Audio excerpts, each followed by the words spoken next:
Could you believe scoring a 2014 Nissan GTR for just 50,000 rubles? This week, you're about to see something incredible. This GTR was a wreck I found online. Even though it's a 2014 model, it had been sitting abandoned for nearly 8 years.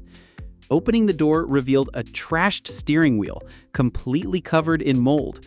The front end was just as badly damaged. The only part of the car that looked remotely intact was the rear.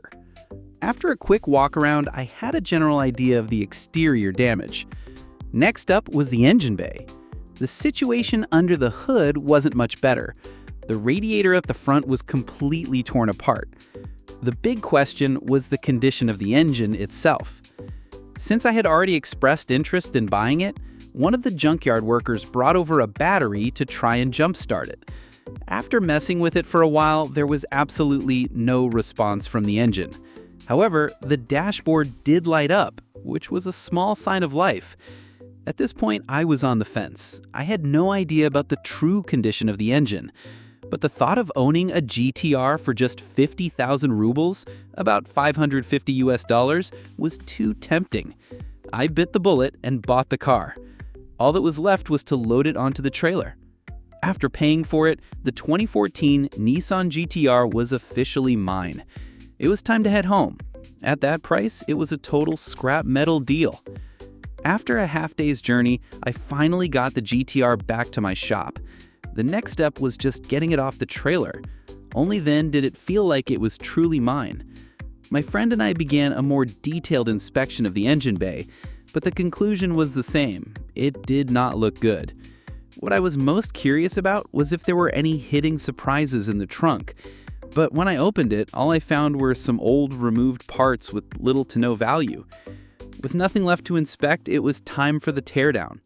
I started by removing the hood, front bumper, and the heavily damaged radiator. With the front end wreckage gone, the engine was fully exposed. After sitting for so long, the bay was filled with dead leaves, which we quickly cleaned out before continuing. During the disassembly, we uncovered more hidden problems.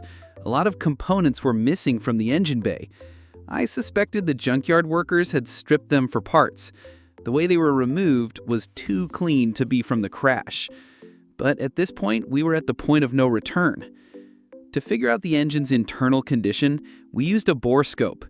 The more we looked, the more our hearts sank. The engine was in far worse shape than we had anticipated. The good news was it wasn't seized. We could still turn it over by hand.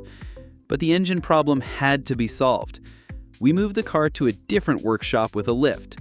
My buddy started removing the underbody panels, the drive shaft, and the suspension. With his skilled hands, it wasn't long before the engine was out of the car. But the work wasn't over. We still had to remove the subframe and the transmission. Soon, the GTR was just a bare shell. We could now clearly see that the frame had also taken a hit in the crash. The top priority now was to tear down the engine to figure out a rebuild plan. As we took it apart piece by piece, the ugly truth was revealed. We could see clear scoring on the connecting rod bearings. The extent of the internal damage was a bit beyond our skill set. Rebuilding these high-precision engine internals isn't something every mechanic can do. So for now, the engine had to be put aside. Meanwhile, the parts I had sourced for the GTR began to arrive. A set of front and rear bumpers and a used hood from a donor car. As for the engine, I entrusted it to a team of professionals. The engine is the soul of the GTR. If you can't get that right, what's the difference between a GTR and any other boring daily driver, like a Nissan Sentra? Next up was the frame repair. My father came over to help me straighten the chassis. Before starting, we had to remove the fenders and some other damaged parts. I didn't stay idle either. I went out and tracked down more GTR donor parts, like fenders, a bumper beam, and side mirrors. I brought all the parts I found straight to my dad. He was making great progress on the frame repair. The bent sections were already pulled back into shape. We test-fitted the new hood and fenders. During this time, my friend also managed to find some used radiators. It was clear we were all putting in a massive effort to speed up this GTR's revival. My dad immediately test-fitted all the sourced parts to make a list of what we were still missing.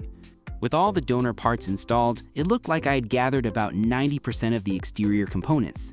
The only major piece missing now was the transmission, but I already had a plan for that too. I took it to a well-known local transmission shop for a full rebuild. Back at the shop, I removed all the test-fitted body panels and the cracked windshield. With the car stripped bare again, the next stage of the restoration could begin. First, we addressed the frame my dad had straightened. After a coat of primer, it was time to mix the paint. With several coats of fresh paint, the scarred frame looked brand new. Meanwhile, I went out again and found a good used windshield and a pair of GTR headlights. Over in the paint booth, we applied paint stripper to the parts that needed a respray to quickly remove all the old paint. This was a massive undertaking. The paint stripper reacted quickly, and soon we were scraping off the old finish. At the same time, the engine rebuild was in full swing. From every single nut and bolt to the engine block itself, the specialists were refurbishing everything. Back on the bodywork, any small dents on the stripped panels were repaired. Now it was time for a fresh coat of primer. While the primer was drying, we finished stripping the paint from the rest of the car. We found more evidence of a previous repair on one of the panels, which needed a bit more sanding. After confirming the body was flawless, we applied another coat of primer. These details show just how high the standards were for this build. With all the prep work done, it was time for the final color coat. I decided to stick with red. The sourced front and rear bumpers also needed to be stripped and prepped to ensure a perfect final result for the whole car. I took out the dashboard, which had a deployed airbag, and sent it out for professional repair. Back in the paint booth, the final batch of parts was being sprayed, including the hood, rear wing, and side mirrors. With the main body painted, we installed the new windshield and the two side windows. The rebuilt transmission was also finished and delivered back to the shop. Now, it was time to test fit all the freshly painted exterior panels. As you can see, all the body parts were now accounted for. The only thing missing was the heart of the beast.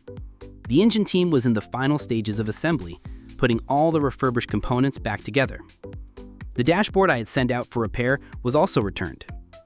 The original GTR wheels were sandblasted and restored to their factory finish. After a bit of sanding, they were ready to be painted in a color of my choice. For tires, I found a good set of 4 used ones in Moscow. All that was left was to mount the tires on the freshly painted wheels. With the rolling chassis ready, we just had to wait for the engine. Finally, after several weeks, the rebuilt engine was delivered.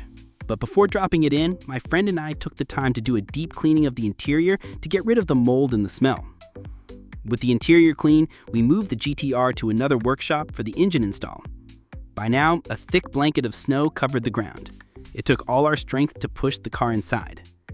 We prepped for the install by removing the test-fitted body panels to avoid any accidental scratches.